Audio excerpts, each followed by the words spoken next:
In this video, I'm going to be showing you guys how you guys can buy Best Buy gift card. So for those people who do not know Best Buy is a retail store available in America and Canada. So if you guys want to buy a gift card of it, you can buy it easily online. But if you guys want to buy it physically as well, you can go to its store to buy it. But this video is on how you guys can buy it online. So let me show you guys how you guys can do that.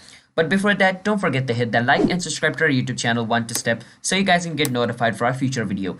So for this video, I'm going to be using Amazon, but you guys can use whichever online platform you want. For me, Amazon is easy, so I'm going to use Amazon. So you guys want to come to Amazon.com, log in into your account. Then you want to search for Best Buy gift card. After you search for Best Buy gift card, it's going to show you over here. So it's going to be an email gift card, which means it's going to be sent to your email. All right. So you want to click on this over here, Best Buy gift card. Once you click on it, you want to enter the amount. I want a $70 one, so I'm going to enter 70.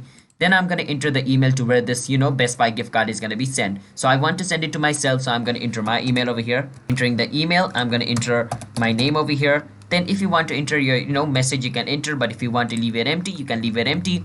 And over here, you can choose the quantity and you can choose the delivery date, which means when you want this to be emailed.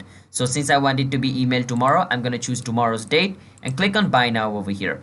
Now after I click on buy now, it's going to ask me which payment method I want to use. After selecting my payment method over here, basically in the next step, the card will be purchased and the card will be emailed to me on my delivery date. So that's basically how you guys can buy Best Buy gift card. Hope you guys were able to understand the video. If you guys did, don't forget to hit that like and subscribe with notification onto our channel one to step, and see you guys in my next video. Bye bye until then.